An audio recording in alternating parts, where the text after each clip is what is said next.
I'm making a way in the wilderness and streams in the wasteland. And I thought, God, why on earth am I here listening to this man I don't respect? And by the way, you don't want to do anything new in my life anyway. Yeah, you shouldn't actually have that conversation with God. Because he said to me, I do want to do a new thing. You see, I had my eye on this girl and we'd been going out, and then she broke up with me, and I thought, you know, that she had made a mistake and blah, blah, blah, blah, blah. Anyhow, God said, you've got to let go of her.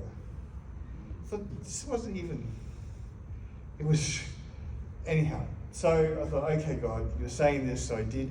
And I had a wedding to go to that afternoon, and I saw her for the first time in a long time. Do you know, there was nothing there. There was no nothing. God had taken it, and it was, yes, it wasn't long after that God said, this is the one for you. Actually, funny story. I remember we were going up in this church camp, and I'm driving up, and God said to me, you're going to meet your wife this weekend. I thought, wow. You know, and so expectation rises, you know. Anyhow, I was driving back down, and I thought, oh, well, that didn't happen, did it? But actually it did happen, because I had met Pam for the first time that weekend.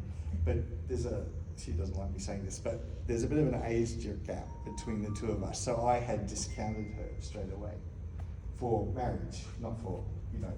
But we did become friends. There was a group of us who did become friends. And a couple of years later, I was going to a missions trip in the Philippines, and I had to stop off Guam, of all places. And because I was flying separately, and I was flying on frequent flyer points. And while I'm there preparing for the sermons I needed to deliver on the mission trip, God said to me, I want you to marry Pam. I said, God, I'm here to prepare these sermons, not for you to talk about that. Anyhow, there's a long story with that, which ended at that end of that year, me writing a letter to her saying, I want to start a relationship with a view of getting married. Because over the next 3 months, I had come to the conclusion that yes, she was the one for me. Problem was that Pam had absolutely no idea. And so we went through that process. But anyhow, we've been married 28 years now. So